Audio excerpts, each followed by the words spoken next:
আজকে আমরা কথা বলব কবুতর নিয়ে। প্রিয় ভাইরা, কবুতর হচ্ছে এমন একটা পাখি, এমন একটা সুন্দর পাখি যেটাকে মানুষ ন্যাচারালি অনেক বেশি পছন্দ করে। একজন মানুষ, যে মানুষটা খুবই খাস্টা, খুবই খারাপ, কারোর সঙ্গে ভালো বিহেভ করে না, এই মানুষটাও এমন একটা ভাব কবুতর দেখলে করে যে কবুতর তার খুব পছন্দ।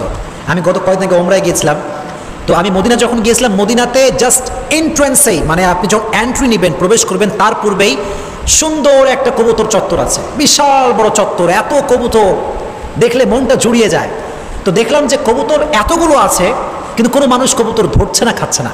আমি ভাবলাম হায় রে হায় হায়, ये अगर बांग्लादेश में होता तो क्या होता। হ্যাঁ, আজীব ব্যাপার, মদিনা চত্বরে এতগুলো কবুতর, কেউ খায় না, কেউ ধরে না, বরং আরো বেশি খাওয়ায় সবাই, মেহমান মনে করে, আদর আপ্যায়ন করে, সুন্দর করে খাওয়ায় সবাই।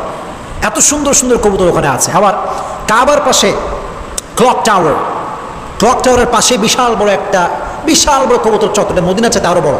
ওখানে আমি গিয়েছি, কবুতরদের খাবার দিয়েছি, ভিডিও করেছি, দেখেছি। তো কবুতরটা হচ্ছে এমন একটা প্রাণী, এমন একটা পাখি যাকে দেখলেই মনটা ভালো হয়ে যায়, অনেক ভালো লাগে। দেখবেন বাংলাদেশের বিভিন্ন জেলায় অনেক যুবকরা বাসার ছাদে কবুতর পালে, আছে না নাই? প্রিয় ভাইরা বলেন, আছে না নাই? অনেক কবুতর পালে। আমি অনেক ফ্রেন্ড সার্কেল দেখেছি কবুতর পালে। এখন কথা হচ্ছে কবুতর পোশাক কতটুকু জায়েজ এবং কবুতর দিয়ে বিজনেস করা কতটুকু জায়েজ, এটি আজকে আমরা ছোট্ট ব্যাখ্যা দিয়ে জেনে নেব। পারা যাবে ইনশাআল্লাহ? আচ্ছা, প্রথমে একটি বিষয় বুঝতে হবে, কবুতর আমরা এত পছন্দ করি, কিন্তু কবুতরকে রসুল বলেছেন শয়তান। রসুল বলেছে কি? শয়তান। আপনি অবাক হবেন, হায় রে, কবুতর এত পছন্দের আমাদের পাখি, রসুল কবুতরকে শয়তান কেন বলেছেন? হাদিসে আছে রসুল বলেছেন কবুতর হচ্ছে শয়তান। এটার একটা ব্যাখ্যা আছে। আগে আমরা জানি যে কবুতর পোষা কতটুকু জায়েজ। প্রথমে বলছে এই কথা যে কবুতর পোষা এটা সম্পূর্ণরূপে জায়েজ, এবং কবুতর দিয়ে বিজনেস করা হালাল ওয়েতে এটা জায়েজ।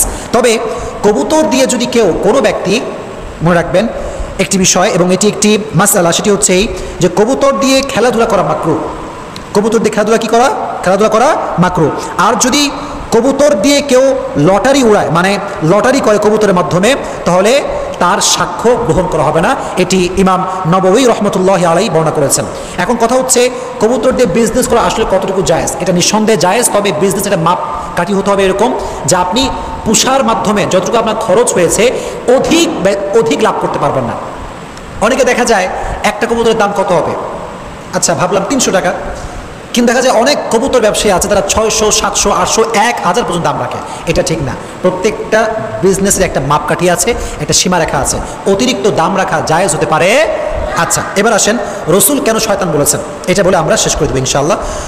রসুল একবার এসে দেখলেন যে একজন ব্যক্তি কবুতর দেখে ছুটতেছে, মানে কবুতর যায় যেদিকে সেও যায় সেই দিকে। রসুল বললেন যে সে একজন শয়তান আর ছুটছে আর একজন শয়তানের পেছনে। ইয়াতবাউ শাইতানুন শাইতানা, একজন শয়তান আর একজন শয়তানকে অনুসরণ করছে। সাহাবা کرام এটার ব্যাখ্যা দিয়েছেন এরকম, বা এটার ব্যাখ্যা এসেছে এরকম যে শয়তান দ্বারা উদ্দেশ্য কী ছিল। এটার উদ্দেশ্য হচ্ছে এরকম, যেহেতু কবুতর ওই মানুষটাকে অহেতুক কাজে লিপ্ত করে দিয়েছে এবং আল্লাহর জিকির থেকে গাফেল করে দিয়েছে, সে এতটা কবুতর নিয়ে ব্যস্ত হয়ে গিয়েছে, নামাজ কালামের কোনো খবর নাই, কোরআন তেলাওয়াতের কোনো খবর নাই।